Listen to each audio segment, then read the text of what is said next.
Lately, I've been doing a lot of hot and cold electricity experiments, and they couldn't be more different from one another.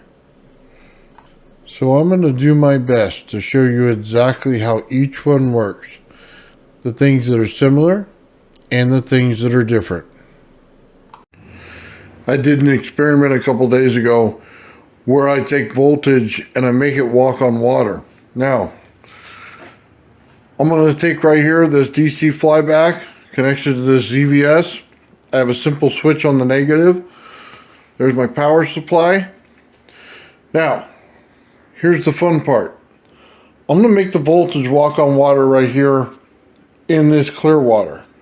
Then I'm going to take this sand and water mixture here.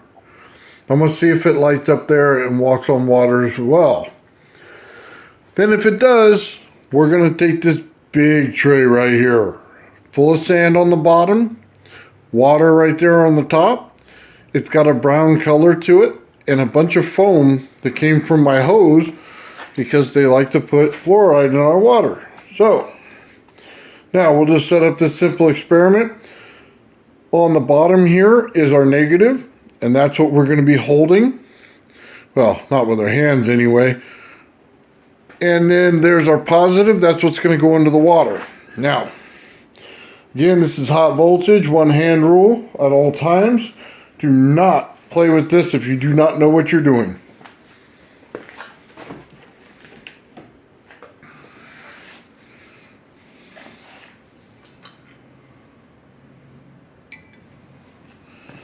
We just placed our positive into there. We're going to take our pliers here with our plastic grip that helps us and protects us. For right now,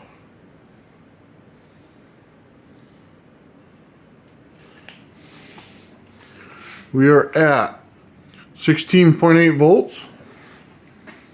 Let's get the camera in position here.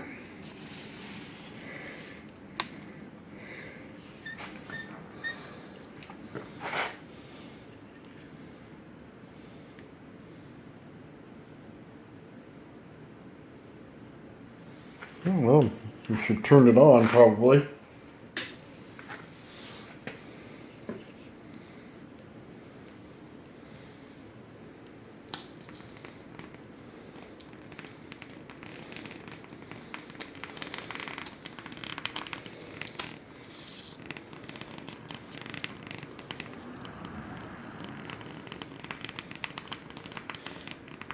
Let's turn it up a little bit.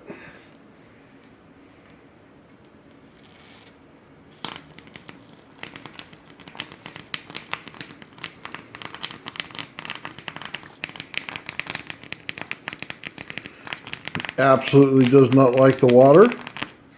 But watch this effect as we bring it close to it. Watch the water.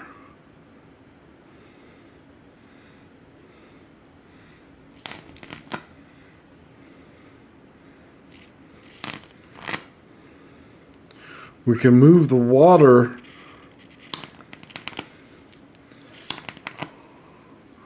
without it doing anything else. That's pretty cool. So, light it up. This is a success. You can see it can't find the positive down there. So, let's turn it off and we'll reset to the next one. In that last experiment, we showed hot electricity. A ZVS to a DC flyback, it produces a high voltage and it does not like to penetrate the water. You could see the positive was inside the water, the negative was running on top. Hot electricity works completely different than cold. So with that being said, let's go ahead and pull up another experiment with the cold electricity and let's see the difference. Alright, I'm setting up for a really cool experiment right now. We're going to do the verification on the sand and the water and the cold electricity going through it. So, we have our oscilloscope set up right here. We have our power source, our ZVS, our Tesla coil. We have our rod down the center. And we have our rodent coil set up. Now, at this point, All we need to do is look at what we need. So I have just simple water here, some wire connectors, I have the light bulb, and I have the bowl here. Now this right here just has two little pieces of copper on it, basically just to be able to connect the electrode to. And then we have some all-purpose sand here from Home Depot. So I'm going to put the sand in here and then I'm going to connect this thing all up.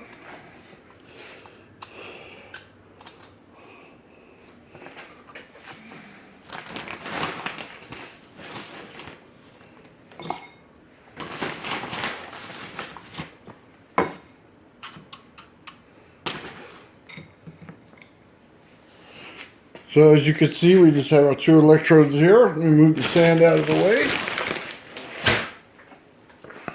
Now, we're going to take our light bulb here.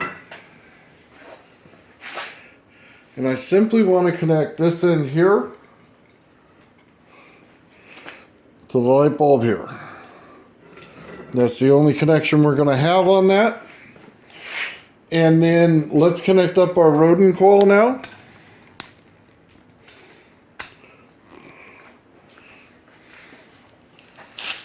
Put our water aside.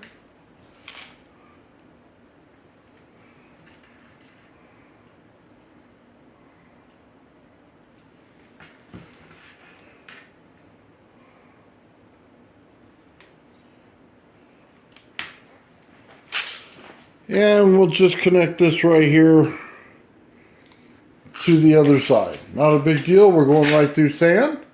We have our water put to the side for now. And we're going to go ahead and start this thing up. Now, for our safety here, we'll turn on our thing. We're at 12 volts right now. And then we're going to turn on our ZVS here. We can see right now we're resonating 429 to 431, so it's not bad. Again, it just goes through the rodent coil in order to smooth out the signal so that it does not push back on our Tesla coil. Now,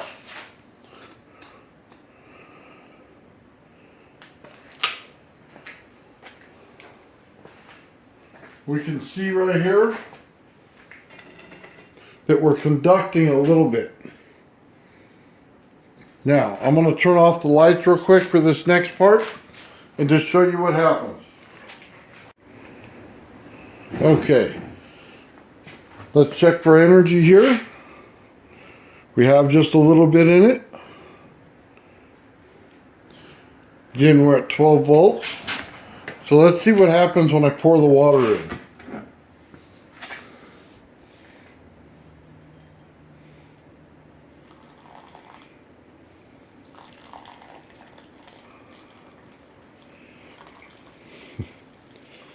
Look at that. As soon as we poured the water in, the light bulb lights up even brighter.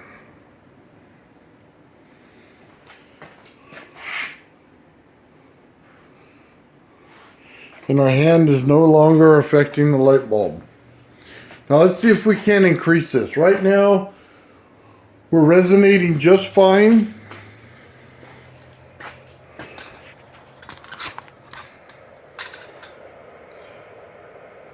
$426, so we're right in the ballpark of where we need to be. We are at 12 volts. Let's simply increase that.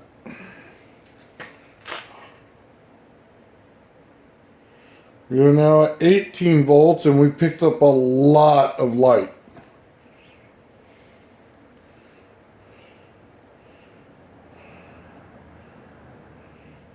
Now we're at 30 volts and it's lighting up super bright. We'll go ahead and go back down to 10 and show you the difference.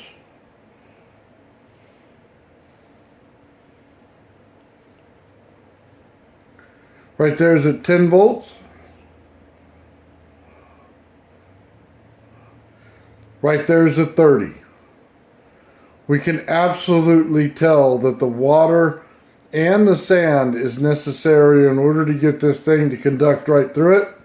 And it has no problem when turning up and down the electricity of pulling it through the system.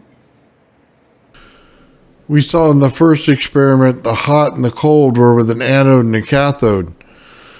The cold electricity is a one-wire electricity power. As we saw in that experiment, we put the water in and it activated the quartz inside the sand in order to light up the light bulb. They couldn't be any more different. With that said, let's just do a few more tests. By the way, this switch right here to the negative, absolutely genius, Sean. Sean Calderon showed me that, and it's totally awesome. Now, make sure every time you use hot voltage that you bring the positive back over the negative and clap them so that it releases the charge, or else touching this next one would suck. So we're all off there. Going to take this one out. Put this one in. Now again, never do this when it's live. Simply pushing it down in there. Make sure we're in there pretty good.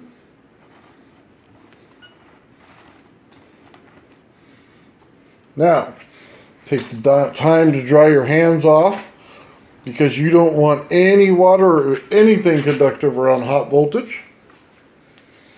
Now, we're set to start the experiment again.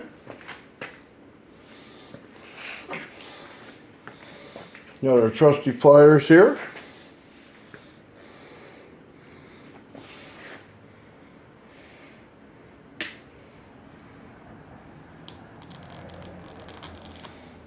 That right there is at 10 volts.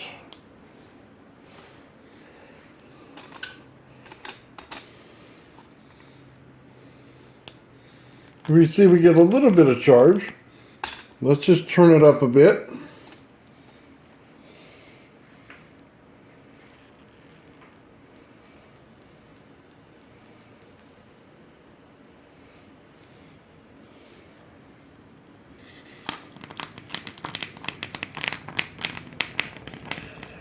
We're firing voltage now. Look at how white that is with all those amps in there. Ooh, it likes to burn things.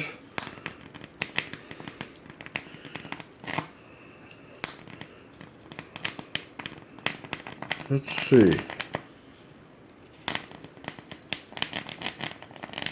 It's going right around that glass, by the way.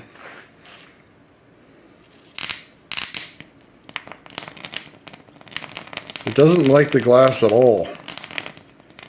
Not like that. Once in a while it'll lock, but goes right over top of it. Let's see if we can't get the water to move. There it is right there. It's moving just a little bit. It's a little harder because there's so much material in there from the sand. So let's go ahead and turn this off.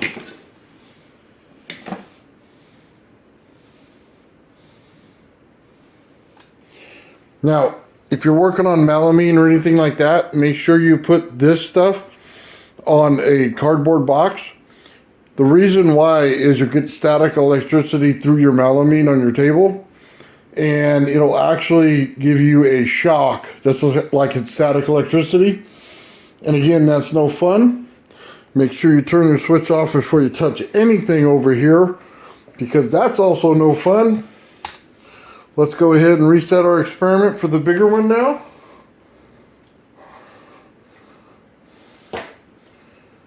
Simply move this out of the way. Water's still cold. Pretty interesting.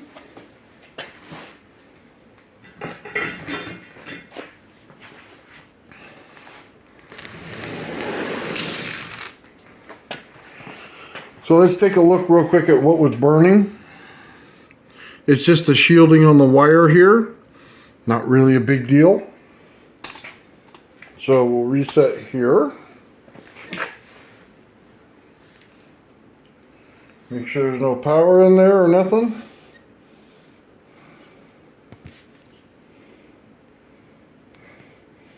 Take off some of that shielding on the wire, clean that up a little bit. And yeah, it's getting black. Okay, here we go. This is going to be fun. Let me raise this a bit.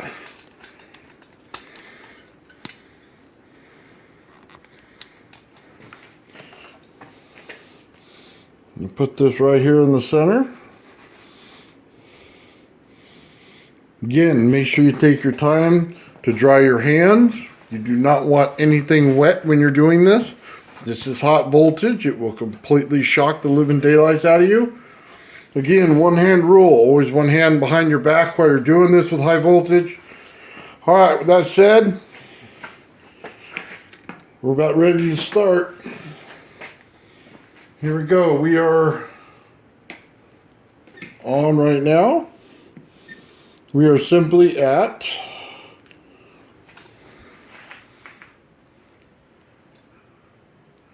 10.9 volts. Should put out a real tiny spark.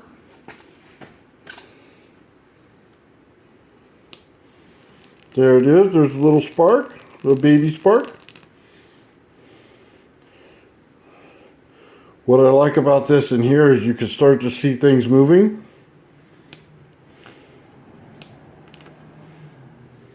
Now, let's crank it up a little bit and let's have some fun.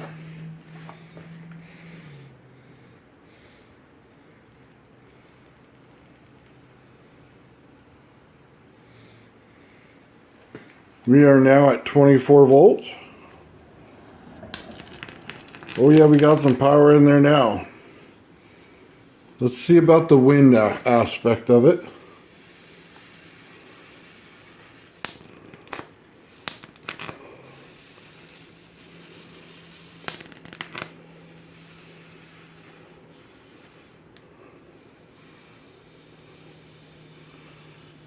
We can move the little bubbles around.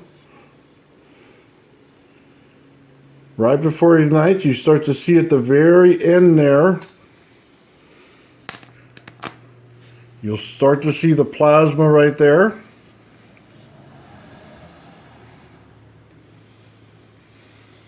And it's moving everything. Pretty neat effect. Now, will this thing spark over everywhere? It should.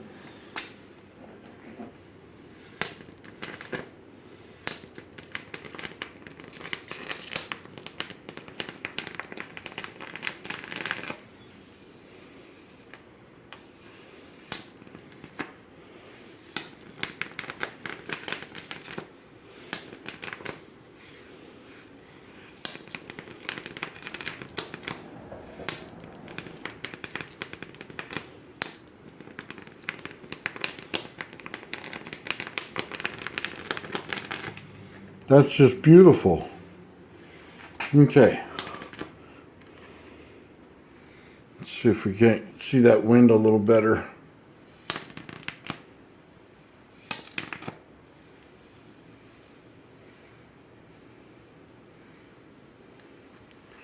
Definitely moving it. Let's turn it down just a hair. Maybe it's arcing over too fast.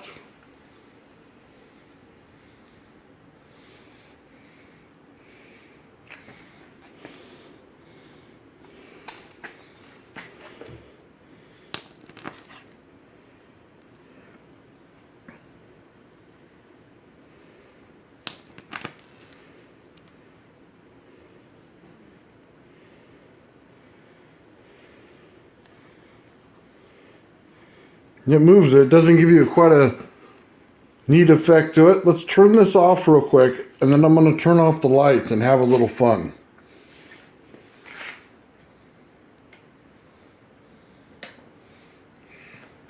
Alright.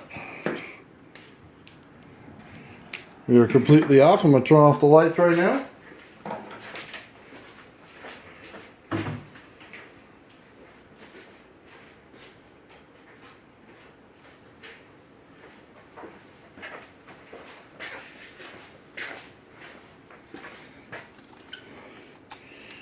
just have a backlight on. Here we go. Again, make sure your hands are dry and make sure they're away from everything. Safety precautions first. This is hot voltage.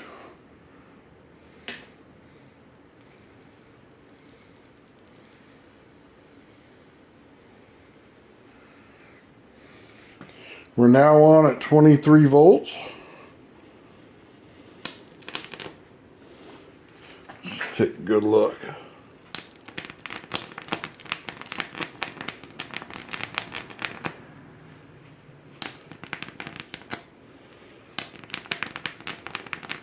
God, that's beautiful.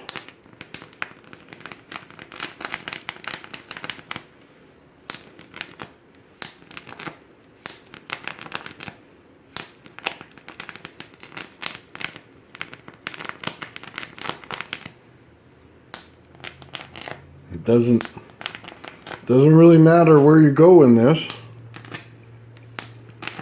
It's going to light up everywhere. Should tell you something about voltage. This is why you don't play with water and voltage.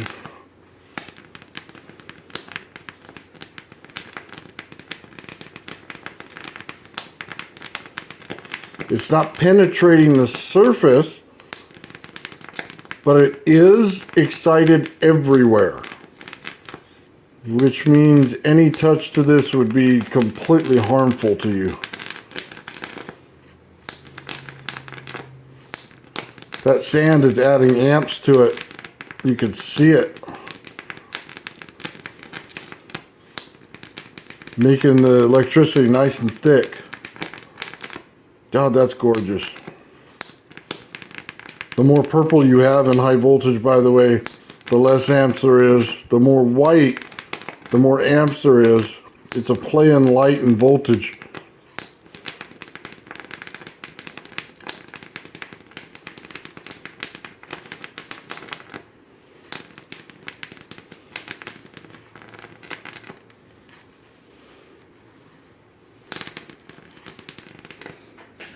As we can see in our last experiment, the high voltage runs anywhere across the top of the water. It really doesn't matter how far it goes. As long as you have an anode and cathode connected, you're going to be able to get the high voltage spark anywhere across the water. Now let's take a look at the cold energy and let's see exactly how it works. Now that we've shown that the water can actually conduct with sand, let's change the experiment a little bit. We have this clear plastic tub. We're going to expand the experiment by putting more sand in here. Then we're going to put water in here. It's plastic where this is glass. We're going to see if it's going to affect the whole overall experiment or not. So, let's fill this up with sand.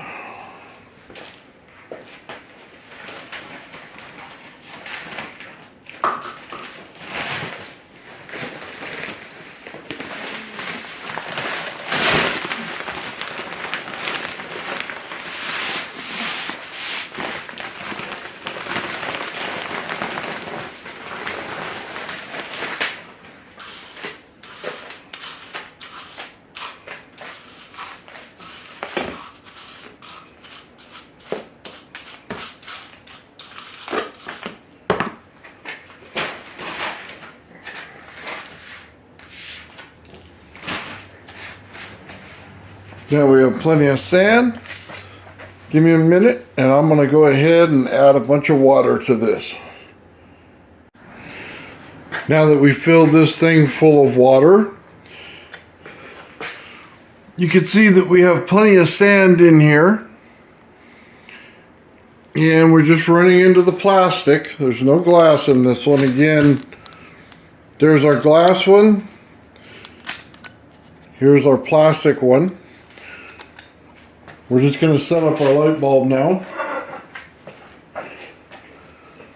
We're going to put that just over here to the side. And we're just going to place our electrode in here. Now,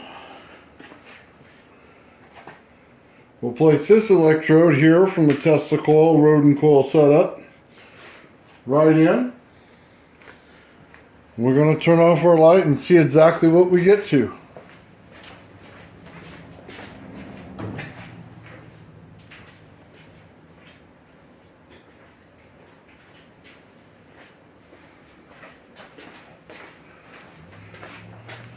Move back just a little bit so we can get a good look at our light. As we can see, nothing's lit up right now. We haven't turned it on. We are at 10 volts.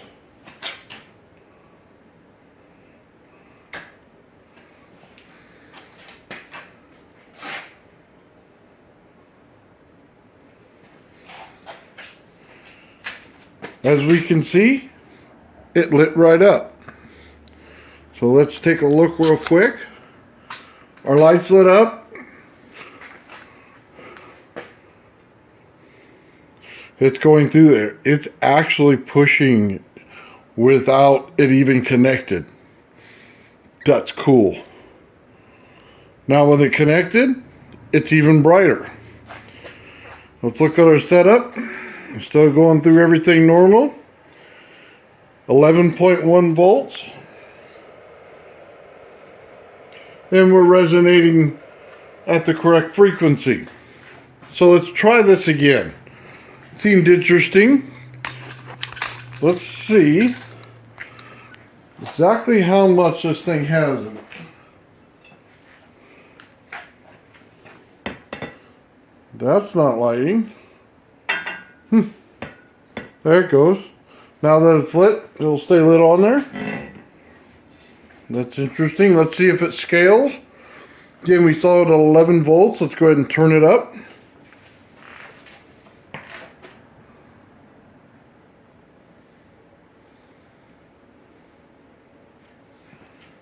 That right there is at 20 volts. Let's go to 30.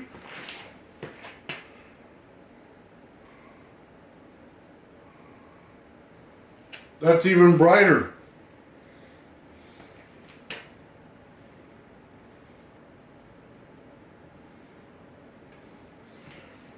Okay, we'll go back down to 20 now.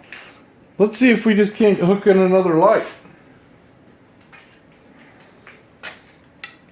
Move this back a little bit.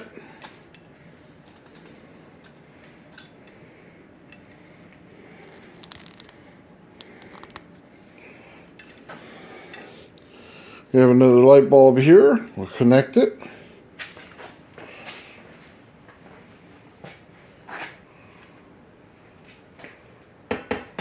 Well, turns on right on top of it.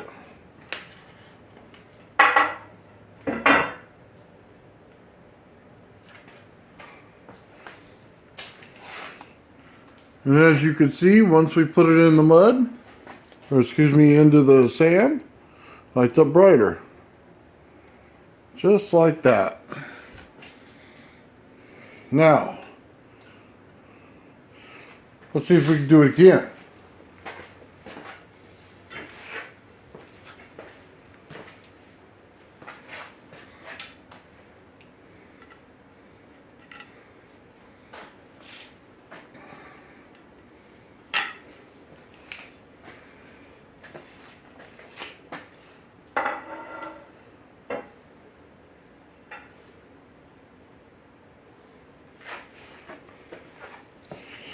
Now we have all three lit up.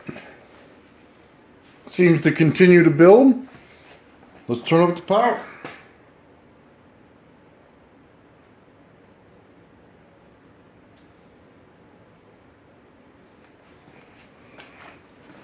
Right there, we're at 30 volts. It seems that I can put as many light bulbs in here as I want to, and it'll continue to work. So is it water?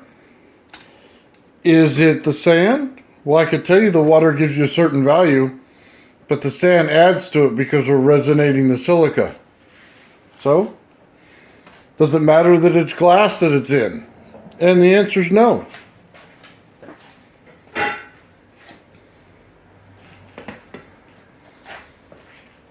By putting that on top and it lighting up, it isn't as bright as it would be if you put it over glass, but it is still lit up. So, is the glass holding some capacitance in it? Yes, Yes, it is. But does it still work when you put it through the sand and the plastic? Yes, it does. So, pretty interesting experiment, and it works perfect.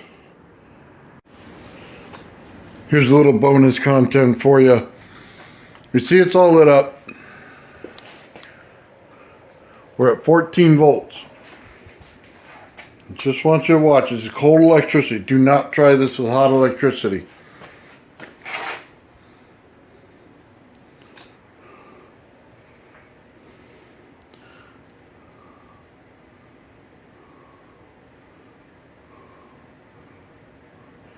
Now let's turn it up.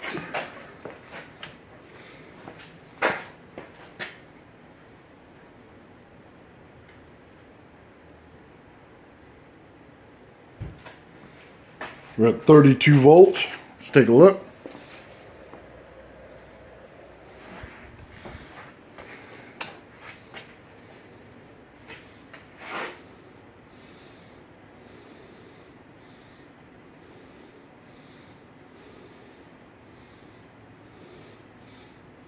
It's interesting.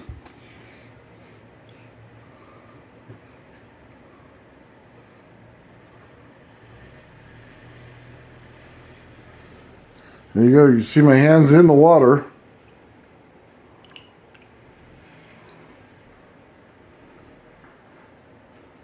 Immediately brighter when I take it out. There you go, Gerald. A little bit of confirmation on exactly what you were saying. Lights up on the other side. Just takes away a little bit of the brightness. Now that we've seen the drastic difference between each energy type, what's the understanding here? Well, high voltage pushes out voltage. It forces the voltage out. So it's always going to be hot running through your system. The cold energy pulls the energy to the heat. So it's always going to run cold. The idea in a cold system is to make the end of it hot so that the cold energy pulls through the system. In the high voltage hot system, you're forcing that voltage through the system. That's the biggest difference here. Now there are some differences in the power sources. The cold voltage uses a Tesla coil connected to the ZVS driver with the rod running down the center. The hot voltage uses a ZVS driver to a DC flyback, and that produces the high voltage. They're not so drastically different. They're both run by the ZVS driver. The capacitance and the capacitors are much different. The Tesla coil requires high frequency capacitors. The ZVS to the DC flyback does not. You could ask the question, well, why not just use the Tesla coil and AC voltage in order to create the high voltage? Well, the answer is I can. It's just ultimately more dangerous than the DC flyback was in order to show this experiment. On the other side of that coin, you also have both systems running right now on DC power. They are not going in with AC power at all. That's one of the reasons I wanted to run it in this configuration versus the other. Both power systems going in are both DC. It makes it easier to understand. There is one other reason I wanted to run it in this configuration. The Tesla coil is an air core transformer. The DC flyback has a core in it of soft iron. That's the difference between the two. The question in future experiments is, can we exploit that? Can we go from cold energy to hot energy to cold energy again? Can we go from hot energy to cold energy back to hot? It's an interesting concept. It's something that we're going to have to explore. And the way we set it up here, it tells us when we have a core in it, we're going to get more high voltage and we're going to get hot energy. Without the core, we have an opportunity to get cold energy. So, to flip between the two, we just have to know that simple fact. And I think we'll be able to produce whatever kind of energy we want. Before we get out of here, I just want to let you guys know that I offer memberships on my channel now. It's a really cool thing. I do behind the scenes stuff. I give you more information. I also put things out early on it. All of my Fringe Think Tank Star Trek episodes will be on there. I just put out another one, a number 7 episode. Also, you're going to get emojis on there that you can use in the live chats. They're pretty cool. And as we grow our membership, I'll be able to put more emojis out there. Just a fun way to liven up the chat a little bit. Don't forget to like, share, subscribe, and comment, and have yourself a great day. Thank you very much.